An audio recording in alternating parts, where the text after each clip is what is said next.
Video शुरू होने से पहले ये आप बताएं कि मैंने कौन सी कैलीग्राफी कौन से ब्रश से की है। एक कैलीग्राफी है रूबीना के ब्रशेस के साथ और एक कैलीग्राफी है परगज़ा ब्रशेस के साथ, ठीक है। और ये बताएं कि आपको ये वाली राइट हैंड वाली, इसको नंबर 1 कह देते हैं, नंबर 1 कैलीग्राफी अच्छी लगी है या नंबर 2 कैलीग्राफी। तो क्लोज़अप देख सकते हैं, उसके बाद हम इनका कंपैरिजन स्टार्ट करते हैं। अच्छा जी, ये है हमारे पार्सल, इस तरह की कुछ पैकिंग की हुई है। तो ये पार्सल हमें मिला है 6,950 ऑन, जिसको हम राउंड करके 7,000 का कह सकते हैं, ठीक है। ये है 7,000 के ब्रशेस और हम यहाँ पे इनको कंपेयर करेंगे हमारे ऑल टाइम फेवरेट जो हम पहले भी यूज़ करते हैं। और ये है लोकल कंपनी के ब्रशेस, ये रूबीना कंपनी के होते हैं। और यहाँ पे ये ब्रशेस इस तरह की पैकेजिंग में आते हैं और ये 7-8 ब्रशेस, कभी 9 ब्रशेस का सेट भी होता है। और ये लोकल क्वालिटी की होते हैं, तो कभी कभी ब्रिसल्स ख़राब भी होती हैं। तो 700-800 रुपये की रेंज में होते हैं। तो हम इस कोई भी ऐसी कंप्लेन नहीं कर सकते कि हाँ जी ये इनकी लकड़ी टूटी हुई है वगैरह वगैरह। इनकी बस ख़ास बात यह है कि इनके ब्रिसल्स काफ़ी हार्ड होती हैं और हम बहुत ही अच्छे से इनके साथ लिख सकते हैं। और देखते हैं कि रूबीना ब्रशेस के मुकाबले में ये ब्रशेस कैसे। तो चलें जी, अनबॉक्सिंग करते हैं इसकी। हाँ जी, नाइस। तो ये है हमारे पास राउंड परगज़ा ब्रशेस का पूरा सेट। ये है हमारे पास चपटे परगज़ा ब्रशेस। हाँ, इनफैक्ट ये भी रूबीना कंपनी के हैं और ये भी रूबीना कंपनी के हैं। तो इनका नाम होता है कि ये, इनको कहते हैं मेरे ख्याल में परगज़ा ब्रशेस, और इनको क्या कहते हैं ये मुझे नहीं पता। इंडिया में भी मिलते हैं, मैंने आर्टिस्ट को यूज़ करते हुए देखा है। तो यहाँ पे हम निकाल लेते हैं कि ये ब्रशेस किस तरह से होते हैं। तो ये हैं जी राउंड परगज़ा ब्रशेस, नीट लिखा जाता है जहाँ जहाँ तक मेरा ख्याल है। हाँ जी, ये देखें, ये इनकी ख़ास बात ये होती है कि इनके ब्रिसल्स बहुत ज़्यादा लॉन्ग होते हैं और बहुत ही ज़्यादा सॉफ्ट होते हैं, ये देखें।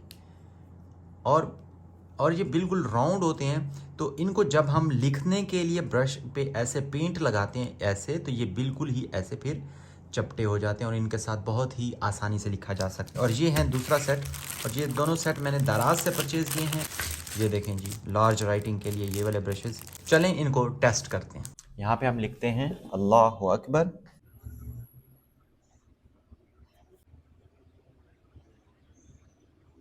अच्छा, यहाँ पे जो एजेस ऐसे बन रहे हैं उनको मैं नीट नहीं कर रहा, बिकॉज हमने कंपेयर करना है दोनों को, और वहाँ भी ज़्यादा नीटनेस नहीं करेंगे, दोनों को सेम रखेंगे और रॉ रखेंगे।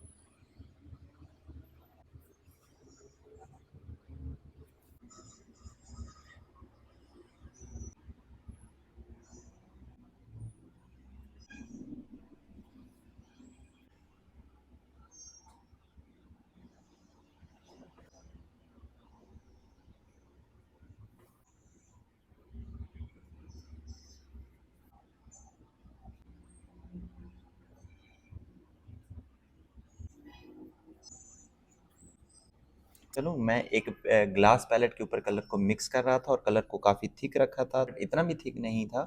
तो फ्लो अच्छा करने के लिए इसको हमने थिन भी रखा था। हाँ जी, अब मैंने एक पैलेट के अंदर ये रेड कलर लिया है, उसके अंदर हम ब्रश को लोड करेंगे। नाउ ग्लास पैलेट पे क्यों नहीं, इस पे क्यों? बिकॉज इसको यूज़ करने का तरीका ही यही होता है। एक तो आपने बहुत सारा इसको लोड करना होता है, उसके बाद कोई ऐसी सरफेस जहाँ पे कुछ कट्स हों ऐसे, ताकि इसको आप ऐसे एक कलम की शक्ल बना सकें। ये देखिए,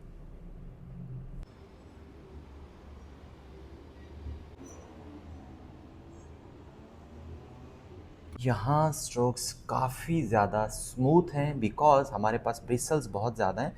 मैं आपको एक फ़र्क यहीं पे करके दिखा देता हूँ कि हमारी ब्रिसल जहाँ है, तो हम थोड़ा-सा ब्रश को ऐसे-ऐसे घुमाते हैं, तो ये देखें ब्रिसल्स हिलती नहीं है एक ही जगह पे। तो अगर हमारा ऐसा स्ट्रोक होता जाएगा ऐसे भी, तो वो तकरीबन स्मूथ जाता है बिकॉज़ हमारे पास ये इतनी सारी ब्रिसल्स हैं जिनके साथ हम वर्क कर सकते हैं। और इसकी एक और रीज़न भी है कि हमारे पास यहाँ पे काफ़ी सारा पेंट लोड होता है, तो हम बड़ा स्ट्रोक भी इसके साथ लगा सकते हैं। अभी तक के लिए मेरे पास जो इनिशियल फीलिंग्स है वो ये है कि इसके साथ लिखना मुश्किल है, इजी नहीं है ये इसको हैंडल करना है, क्योंकि ये बहुत ज़्यादा स्मूथ है, तो आपके हाथ को काफ़ी स्टर्डी होना पड़ेगा। मतलब इसके लिए आपको काफ़ी प्रैक्टिस चाहिए। यस, ये देखिए इसका ये जो स्ट्रोक है इसको भी आप छोटा बड़ा कर सकते हैं। लाइक अगर ऐसे आप घुमा के ऐसे इसको प्रेस करके ऐसे करेंगे यूँ, तो अब इसका जो कट है ब्रश साइज़ बड़ा हो गया। और अगर आप इसी को यूँ करके थोड़ा सा साइड से ऐसे कम करके फिर इसका ये बनाएं हल्के से उस हाथ से, तो ये देखिए अब ये छोटा हो गया कि हमने यहाँ पे ज़्यादा प्रेशर लगा दिया था तो ये बड़ा हो गया, और अगर हम कम प्रेशर लगाते हैं तो वो छोटा हो जाता है। तो इसके साथ लिखने के लिए काफ़ी ज़्यादा प्रैक्टिस की ज़रूरत है। ये देखिए आप बहुत बारीक स्ट्रोक भी इसी के साथ लगा सकते हैं, फिर बहुत मोटे स्ट्रोक भी इसी के साथ लगा सकते हैं। अगर आप इसको हैंडल करना सीख जाते हैं तो ये देखें ये बहुत ही कोई पतला स्ट्रोक बन सकता है इसके साथ, और आप इसको जितना चाहें उसको बड़ा छोटा कर सकते हैं। इसी ये देखें हम ये देखें प्रेशर मैंने अब बढ़ा के इसको यहाँ पे मोटा कर दिया। तो कहने की बात ये है सेम ब्रश के साथ आप डिफरेंट स्ट्रोक्स लगा सकते हैं। एक और ये ब्रश की जो डायरेक्शन होती है वो बहुत ही कोई नीचे की तरफ होती है। लाइक जब हम ऐसे लिख रहे होते हैं ब्रश ऐसा है तो यहाँ पॉइंट करना चाहिए, ठीक है, हमें फील ये आता है कि हमारा ब्रश सीधा है। बट जब हम लिख रहे होते हैं ब्रिसल्स इतनी ज़्यादा टेढ़ी हो जाती हैं कि लिखा यहाँ जा रहा होता है, बट ऐसे हमें लग रहा है कि हम लिख यहाँ पे रहे हैं। मैं आपको एग्जांपल से समझाता हूँ। सामने कोई आपके दूर कोई दरख्त काट रहा हो तो वो हमें नज़र पहले आ जाता है कि हाँ जी वो दरख्त उसने काटा, लेकिन उसकी आवाज़ देर से आती है। तो थोड़ा सा लेटेंसी से कह सकते हैं कि हमें लग रहा होता है कि हम लिख यहाँ रहे हैं लेकिन एक्चुअल में यहाँ लिख रहे होते हैं। अब लिख यहाँ रहे हैं बट हमारा ब्रश जो है वो यहाँ पॉइंट कर रहा होता है। ये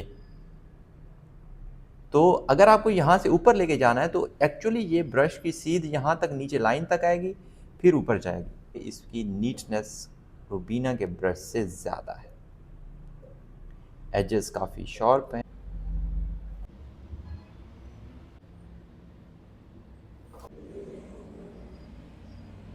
लेकिन यहाँ प्रेशर बढ़ने की वजह से स्ट्रोक ज़्यादा मोटा हो गया। बहुत से हमारे आर्टिस्ट्स हैं जो इस ब्रश को यूज़ करते हुए कहते हैं और बड़े फखर से कहते हैं हम जो है परगज़ा के साथ लिखते हैं। ये जब हम थोड़ा सा इसको प्रैक्टिस करेंगे तब हमें समझ आएगा।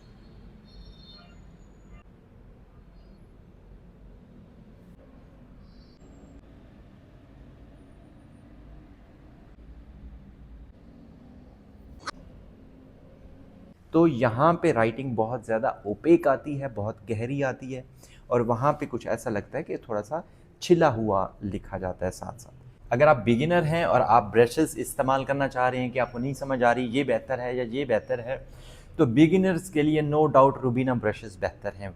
उसकी रीज़न ये है कि वो ब्रशेस जो हैं काफ़ी इजी टू हैंडल हैं, काफ़ी अच्छा लिख सकते हैं, बट पूरा प्रॉपर कवर नहीं कर रहे, थोड़ा सा ग्राउंड नीचे से नज़र आता है, या कुछ कलर्स ऐसे हैं जो कि ट्रांसपेरेंट लगते हैं, तब आप ये वाला इस्तेमाल कर सकते हैं रूबीना के। बट रूबीना ब्रशेस के लिए आपको काफ़ी प्रैक्टिस करनी पड़ेगी इनको चलाने के लिए। चलें जी, मिलते हैं इंशाल्लाह नेक्स्ट वीडियो में। अगर आप कोर्सेज़ के अंदर एनरोल करना चाहते हैं मेरे कैलीग्राफी कोर्सेज़ के अंदर या पेंटिंग कोर्सेज़ के अंदर, तो आप मुझे व्हाट्सअप कर सकते हैं। हमारी अब तो लाहौर के अंदर फ़िज़िकल क्लासेस भी अवेलेबल हैं और ऑनलाइन क्लासेस तो वैसे ही अवेलेबल हैं। मिलते हैं इंशाल्लाह नेक्स्ट वीडियो में। अपना ख्याल रखें। अल्लाह हाफ़िज़।